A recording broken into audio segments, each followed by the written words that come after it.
For tonight? I'm rooting for everybody black. I am betting on black tonight. Lovely. You look great.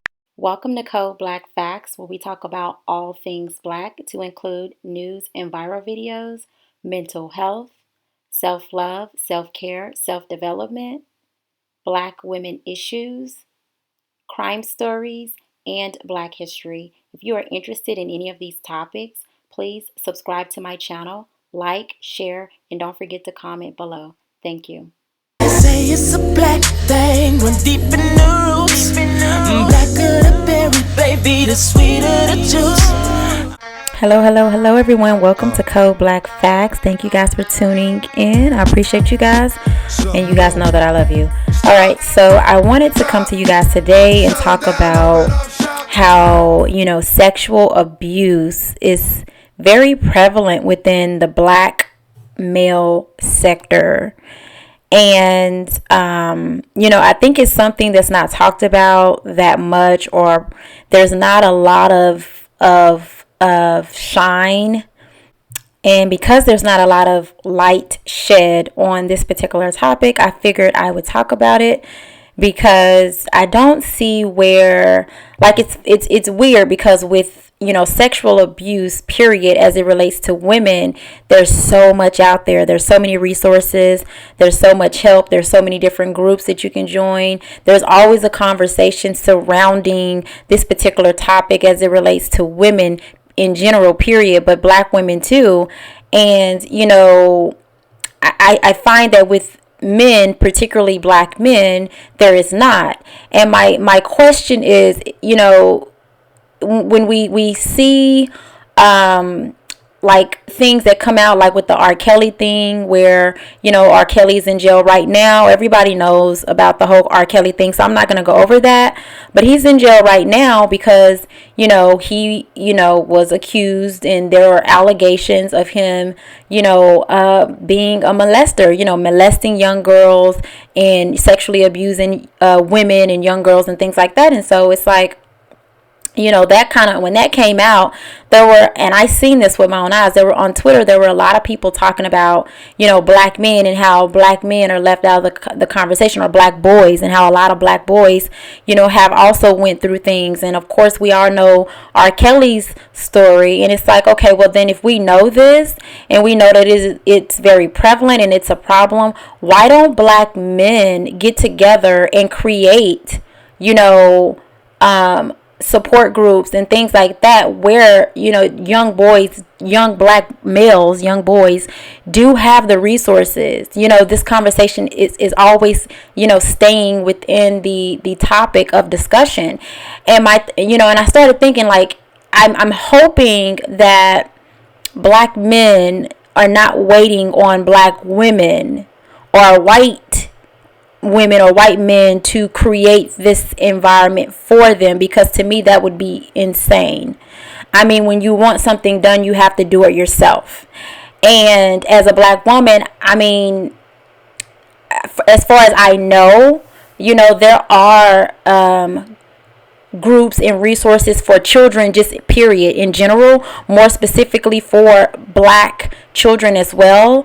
But I find that when you start looking into, like, those resources and things like that, they do seem to be geared more towards women, and or black girls, or whatever like that, and not so much black boys. And so my thing is that's where the dilemma is, because it's like, I hope you can't expect for women to create something that we're not. Like, we're not men. Right. And so as a person who, when it comes to children, I get very triggered. I get very triggered when it comes to any type of abuse towards anyone, whether it be children, women, men. I get very triggered. That's something that triggers me, because I know the hurt and the pain. I mean, this is lifelong hurt and pain.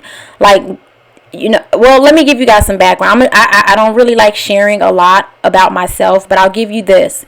I was a therapist for some years, and I worked with children, specifically black children, black children between the ages of 12 and 19. And you guys know, or if you don't know, when you work with a child, you also have to treat and work with the family, because when you're working with a child, you can work with them 24/7 all day, 7 days a week. But remember, they still have to like go home. They still have to go home and be with their family and be put back into an environment that could be possibly hurting them, you know, or put back into an environment where the parents or the people who are supposed to be the nurturers may not be where they need to be mentally, psychologically, emotionally for that child. And so a lot of times I found myself not only treating the child, but also treating the family, the siblings, the mom, the dad, you know, if there's someone else, other people in the house, the grandparents, the aunt, the uncle, whoever. And so because I did work in that area, I found that when it came to black men or black males and black boys, you know, there wasn't really it wasn't really talked about. Like, it really wasn't. And you know, as a person who does get triggered by you know, children who go through abuse, or who go through any type of abuse, whether it's sexual, you know, verbal, mental, whatever, it doesn't matter. I get very triggered, and it really, you know, it makes me cry. It's hard to keep it together sometimes. And as I go through this video, you know, I will warn you, you guys are going to get triggered too, because there are going to be times where you hear things that will trigger you if you're like me, you know, and so I have definitely learned, you know, because when you work in industries like that, you have to learn, you know, how to keep that in and not allow it to come out or let it come out. But without further ado, let me just introduce, well, first of all, let me give you guys the trigger warning. So you are going to be triggered because you are going to hear things from Lil Boosie, Lil Wayne. I know when I heard it, I was very mad and triggered. And but you're going to hear these things that they're going to say as it relates to young boys, okay, children, that, you know, that is going to trigger you. It should trigger you. It should trigger you. But I want to be very clear. The people in these videos that I'm going to mention, these are victims. So they may be grown people now, like Lil Wayne. Lil Wayne is a grown, like extra grown man. This man is in his 40s, okay? Bootsy, you know, I'm not for sure if he's in his 40s, but I know he's in his mid to late 30s. So he's an extra grown man. And, you know, so these are grown people. R. Kelly, some of the other people that I'm going to name, these are grown men. But we got to remember, they were victims. They are victims. They have been victims of sexual abuse. And so, you know, I don't want anyone to attack any of the people in these videos, because they are victims. And if you do, you will be blocked, because this video is not made to attack these people who have been through or went through some type of trauma, childhood trauma. Now, Bootsy, I don't think so. To be honest with you, if it was my professional opinion and I was still doing therapy and providing counseling to young, you know, people, teens, I would say that he probably has been abused sexually, you know, in his childhood, because of what he's passing down to his son. So that would be my professional opinion. But again, Bootsy has never come out and stated that he has been sexually assaulted in any way. However, you know, some people, that happens to some people, particularly boys, and, you know, they think that it's not. They think that they were not raped or that they were not sexually abused, because they justify it by saying that, oh, it was good or it was consensual. But remember, a child can't consent. Children can't consent.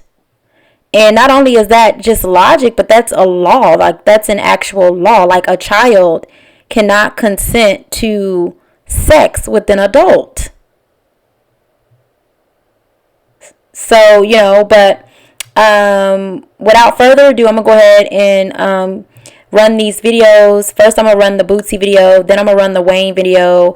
Then I'm going to run the, I think I have DMX and Charlamagne. And then I'm going to talk in between. And so, without further ado, here they go.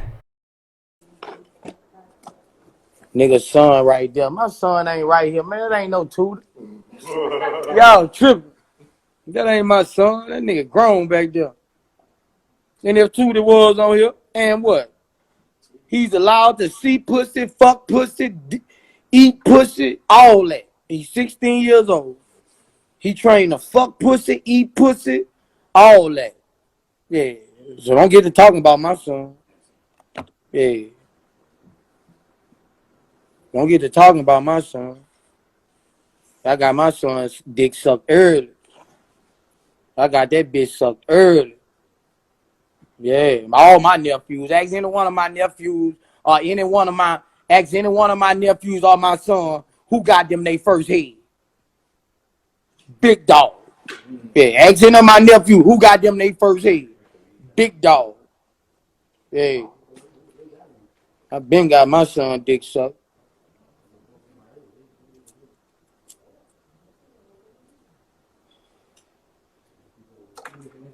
My 9-year-old, 10-year-old, I showed all of them how to put on rubber.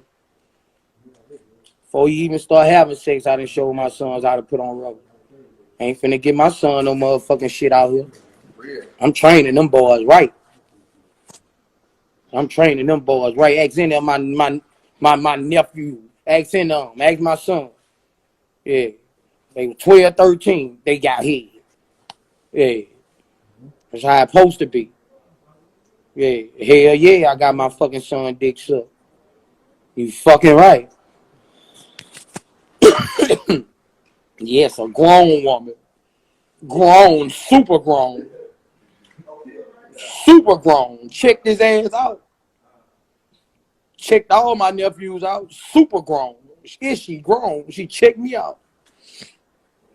I know what the fuck she did to them. She checked me out, that bitch. I'm getting them prepared, man. Fuck that. I'm getting them, my boys. That's how they built like that. Yeah. I'm just saying. Don't you bring your juvenile daughter around here, she might get fucked. Sorry, I gotta keep it real. My son trained to fuck. He watched daddy, they trained to fuck.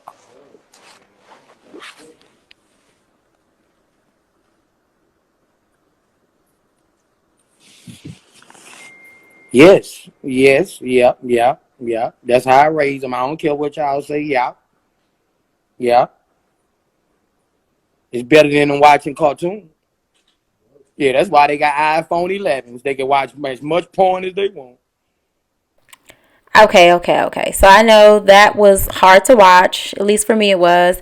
And this is an old video. However, I think that this is very important because, again, these conversations around black boys who are molested, who are raped, who are introduced to sex at a very young age, it's not talked about. It's not, put on the forefront. And again, I don't know why, because apparently this is very prevalent. This doesn't just happen to women, black girls. This happens to boys, more specifically black boys. So, again, if that's the case, then why don't we have more black men, more black representation of men who have been through this, leading this movement? Because it's swept under the rug, because I guess it's, and again, I'm not a black man. I can't speak on this, but I would assume there's shame connected to it, because there's shame with women too, right? There is, the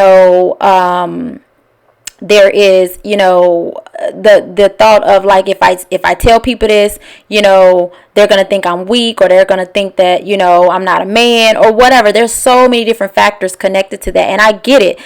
But something like this is bigger than you, right? When things like this is happening to young children, young boys, then it becomes bigger than you, especially if you're an adult, especially if you have boys. So you can't keep your mouth closed. And I do see where there are more men opening up about things like this that has happened to them, but that's just not enough, because we can't complain that there's no resources, that we don't have this, they don't have this, they don't have that, but then no one's doing anything about it. Right? And so speaking to this, like with Lil Boosie, again, I think Lil Boosie is a victim himself, but again, that I can't, that's something that I personally believe and think. But he has never come out to say that. So please don't take a snippet and run with it. I'm not saying that he has. He's never come out and said it publicly. But based on his train of thought as it relates to his son, I would say that he has been exposed. He's probably was exposed to sex at a very young age, and it messed his ass up. Excuse my language. But again, I warned you guys, I get triggered. So you may hear a little curse word here and there. But I don't think that him and many like him, right? I don't think that they get how dangerous this is. Exposing a young child to anything too early. When I think of something like, even outside of sex, DMX's story. DMX. Write that pain. Yes. At 13, I was fucking a bitch 26. Sexual abuse, but I was getting my kicks. Then they say something broken that need to be fixed, because all I want to do is fuck a lot of chicks.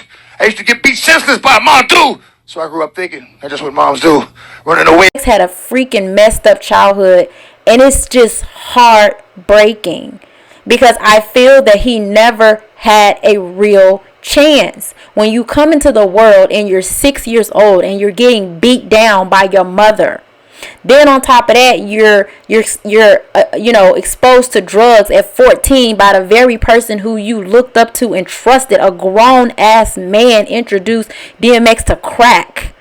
Like, that is I get so mad, because it's like this young person never had a freaking chance. So there's no wonder his life turned out the way that it did. And this is not to say I'm not for using past traumas for excuses. I don't do that, but it is what it is. The truth is the truth.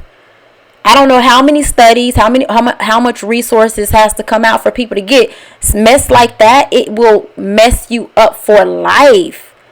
Like, it will. How many stories do we have to hear of people, young people, going through messed up stuff in their childhood, and literally it following them for life? It messes people up. And you would think that Lil Boosie, who has access to the industry, quote unquote, right?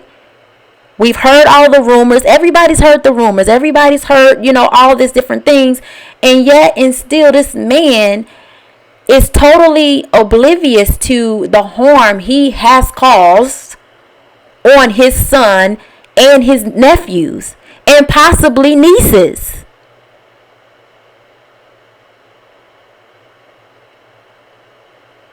I just, and again, and this goes back to, where are the men standing up, creating a platform for young boys who have been through this? Where is it? Tyler Perry's another person who opened up about his situation with molestation. And again, I'm not picking on any of these victims, but, and I know, I know that it takes a specific type of person to really lead a cause, right? It really does, because things like this can, like, when you're dealing with this every day, day in and day out, it can be depressing. Like, I know when I was doing counseling, and I would hear, I had young men and young women. It was about half and half. I had just as many young black girls as I had young black boys, and I had only had a few young black boys who had opened up about them being molested. And and so it's just kind of like,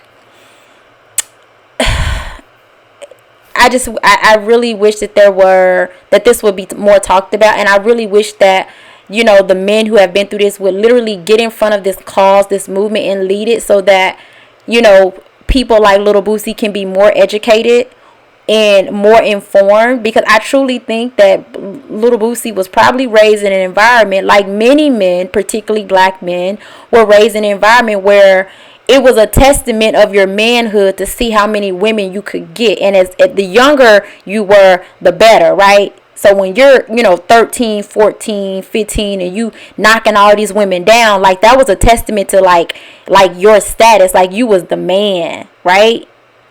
And so we really need men to stand up and start speaking against those thoughts. Because we do have the Lil Boosies of the world, the Lil Waynes of the world, the babies, right? Baby is the one that turned Lil Wayne on to sex at a very young age, right? Lil Wayne had a baby at 15. And again, this is not about pointing the finger, oh, well, black men, this, black women. This is not about that. This is bigger than that. See, we got a lot of shine on, or a lot of light on black women and girls who go through sexual assault, sexual abuse, right? That's what everybody say, right? Oh, the women, y'all got everything. Y'all, okay, so now we're talking about the men. So we need the men to run. Men need men. Young boys need men to show them how to be men. Young boys need men to, to give them a representation of what a righteous man who is about raising his family, loving his woman, loving his children, going out into the world, making his money. Young boys need men to show them to do that. Women can only show a young boy so much. Alright, so since we're already talking about Lil Wayne, let's go ahead and segue into his video, and then I'll make it very quick as I run through the other men who were molested when they were younger, and then I'll come back with my ending commentary. Yeah, man. Twist, what you laughing at, man? How you get that? You get that? You understood that? You sucking on clits over that butt?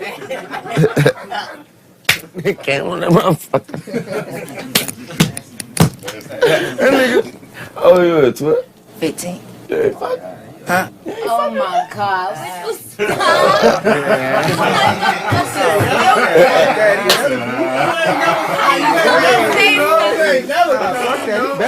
You bet I'm on the real.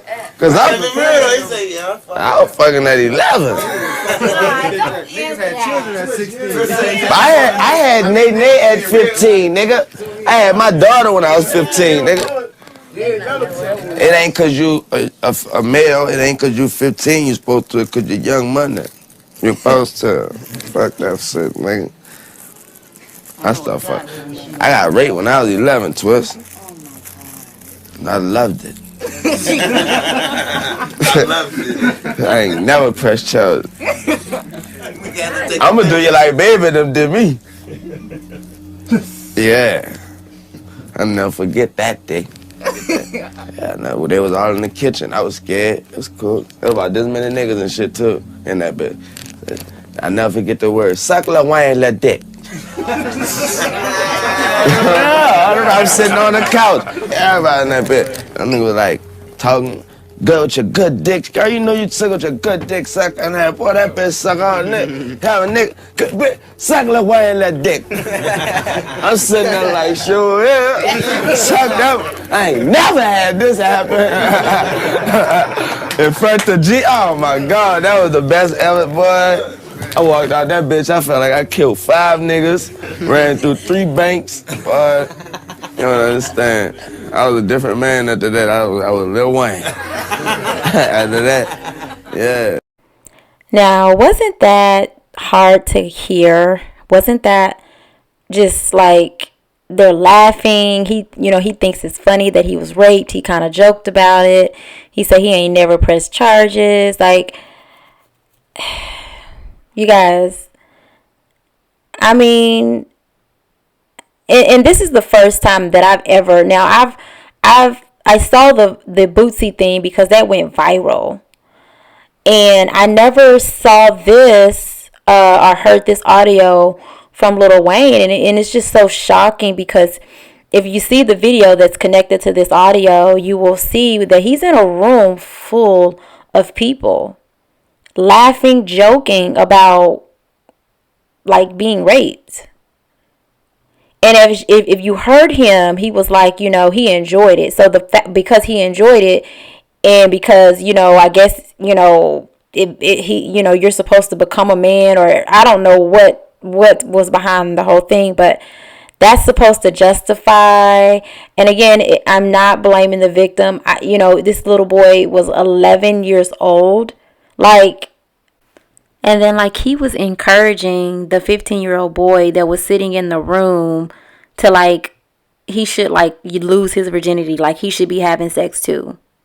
See, that's problematic because that means that it happened to him. So he's passing it down to the next generation, and then the little boy that's 15 now is going to pass it down to the next. And this is how we get people like Boosie. This is why I say Boosie was probably a victim, because he probably passed down what was done to him. I don't want to hold this video too long, so I'm going to go ahead and go into the Charlamagne video, and then Michael K. Williams, I believe his name. He's an actor. His video, and then there are a few more, and then we're going to end the video because I don't want it to be too long. I was molested when I was 8 years old by my cousin's ex-wife. I didn't even realize that it was something wrong until I saw Tyler Perry on Oprah Winfrey. And Tyler was on Oprah crying about a woman in his family who used to molest him. And I'm like, damn, why he crying? Why is he crying, but I enjoyed it? So it's just like one of those things that made me wonder if something was wrong with me, so to speak. I don't even necessarily know if I remember the first time. I just know it happened a few times. And I didn't tell nobody because I enjoyed it. She told me that if I told anybody, she wouldn't do it anymore. And the only reason I made her stop is because she got a Jheri curl, and I didn't like the smell of her Jheri curl. She started telling me I was ugly then. She would like clown me about my nose, and like she would just try to demean me from that point on. I don't know if it made me like over-sexual to where like I'm like some Harvey Weinstein, Louis C.K. type of person, but I definitely got a healthy sexual appetite. Mike, you ever have your heart broken and shook your world? Well, first of all, shout out to my brother, Common. That's my brother, you know, off screen. And I'm going to just put it out there and just say, me too, first of all. Okay. Right? I'm a survivor. Okay, right? So the snippet you just heard was of Michael K. Williams, who was on the screen. And he was doing an interview with Sway. For those of you guys who are not familiar with Sway, Sway is in the hip-hop industry. He's always been... like the person who does interviews. I'm not for sure his title, but anyways, he has his own YouTube show. You guys can go over there and check him out. But they were talking about Common and how Common had come out about being molested as a child. And so they talked about some other things that were in Common's book, because he wrote a book where he revealed, you know, all of this stuff. And in the book, he talked about how his biggest heartbreak was Erykah Badu. And then Michael K. Williams, they asked Michael K. Williams, like, has he ever been through anything like that? And he's like, yeah, he's a victim of, you know, molestation. He's also dated Erykah Badu. And so he talked about how, like, you know, how she's a, you know, a good person or whatever. But anyways, I just wanted to play that snippet because, yet again, this is another celebrity man who had come out, and it took years. Like, look how long it takes for these men to come out about being molested. Like, that is concerning. And I know that just in general, you know, some people, it does take a while to come out, because some people have to find their voice again, because when you are a child and something like that happens to you, it's like you lose your voice. It's like you to dim the pain and the hurt, you have to put it way, way, way back in the back of your mind, in the back of your soul. Forget about it, cover it up, or at least they think that they're covering it up, you know, to, you know, so the hurt and the pain don't like come out, but eventually it comes out. Like, eventually it ends up coming out. So, but you know, Common is another one. I'm gonna play a quick video of Raz B from, you guys remember the group B2K. Raz B, you know, said that he was molested, and that the members of the group were also molested. And again, he's like the only one that has ever come out and said that happened. Everybody, all the other members of the group denied that it ever happened. You know, and I believe him.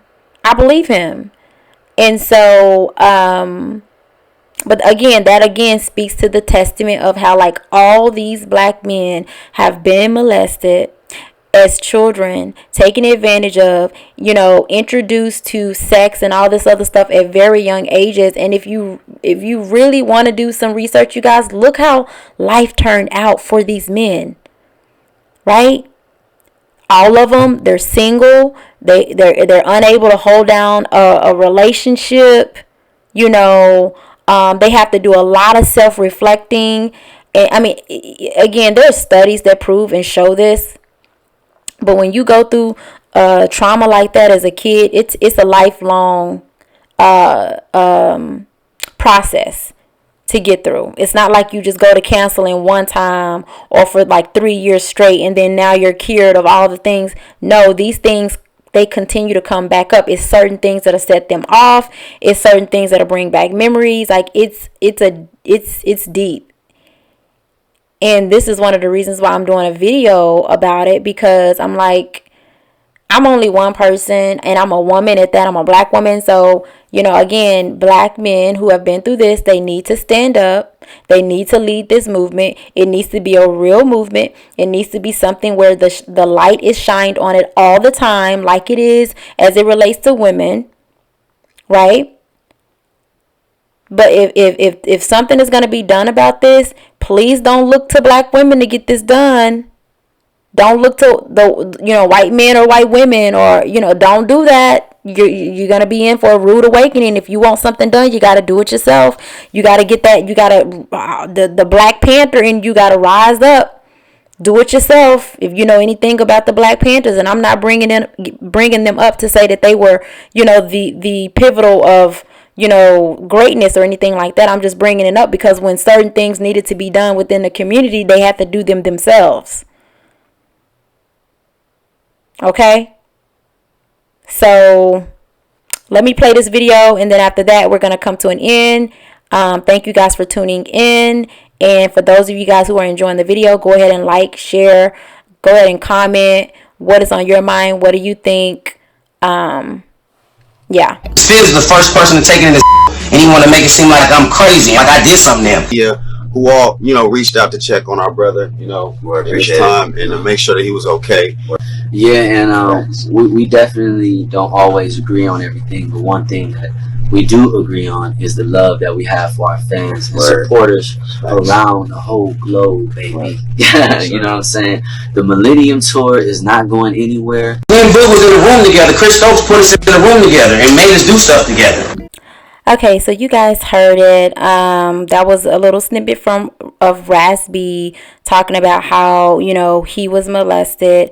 It was actually at the hands of his cousin, who was their manager, the B2K's manager, and he goes on to say that all of them were molested, but the other ones, they for whatever reason, they won't admit it. So, you know, that's on them. I can only speak for what he said, and as you guys heard him, he said that he was molested and that his manager made him and another member of B2K do some things. But before I end this video, I can't forget about one of my personal favorites, and that's Tevin Campbell.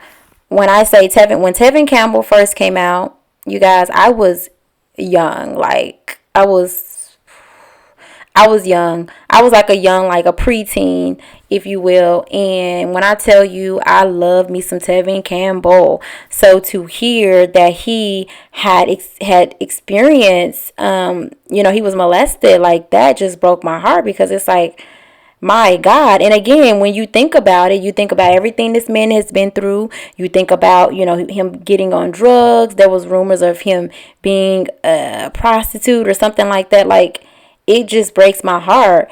And as you guys can see, every one of these people that I named, yeah, you have some of them that are still working within the industry. They're still able to work and stuff like that. They've been able to kind of, like, you know, get through it. But I mean, they will all tell you the struggle is real. But I can't go any further without mentioning Tevin Campbell, because Tevin Campbell, it also happened to him. And then last but not least, Kirk Franklin. Kirk Franklin talked very vividly about, you know, his struggles with like how he see women and how he, you know, even got into like watching porn, and because he was exposed to sex at a very young age, and he was, and you know, and again, it's just like, it's so heartbreaking to see all these men who, some of them, they have went to have beautiful relationships, have whole families, while others, you know, ended up with drugs and ended up, you know, not necessarily having the best relationships with women. I mean, it's just heartbreaking. But again, I will end this video, and so my hope is that this video will bring awareness to the Black boys who have been victims to sexual assault, sexual abuse, you know, anything like that. I'm hoping that, you know, sometime in the future that Black men will come together and build something for Black boys, so that they have the resources, so that they have, you know, the groups that they can go to. Because again, you know, we can't on one hand say everything is for girls and the women, but then no one's building anything for the boys. Like, someone has to do something. So I'm hoping this video will encourage. I'm hoping this video will not point the finger. Please don't come under the comment section pointing the finger at nobody. This is bigger than pointing the freaking finger, guys. This is bigger than that. It's really an epidemic. And it's not necessarily an epidemic of sexual assault. It's just an epidemic of Black children, Black people in general, but Black children getting the leftovers, the left behinds. Because when you don't have the money and you don't have the resources, that's what happens. I've been in these schools. I've been on the other side of these schools, you know, helping the kids that are trying to get into school because they've been thrown away. I've seen it all. You know, it's been going on forever. You can go as far back as the 70s and 60s. It was going on then. I mean, so again, I see what a lot of people don't see, or have seen what a lot of people have not seen, because they have not been privy to these conversations. They have not been privy to going into these rooms, going into these courtrooms, defending these young kids, you know, meeting these families. I've done that. I've been there. I've been in the trenches. So I know. So again, I'm hoping that this video will bring awareness and that somebody will do something about it, because again, I'm only one person. I can only do my part. But I'm a Black woman. So I would like to see, again, Black men building something for these boys, particularly boys who have been, you know, who are victims. That's what I would like to see. But without further ado, you guys, I'm going to go ahead and end the video. Thank you guys for tuning in. Please like the video. Please leave your comments. And let's start this conversation. What do you guys think? Are there any resources that you guys can think of? If so, drop them in the comment section. You may be able to help somebody, and you might even be able to save somebody's life. Thank you guys again, and I hope that you guys have a great day. Thank you. Bye. I love music. I am music. I am a part of music. What good is it? Every day is a struggle. I'm in so much pain when I'm here, Lord. Please take me away. But I know me. I am of the flesh.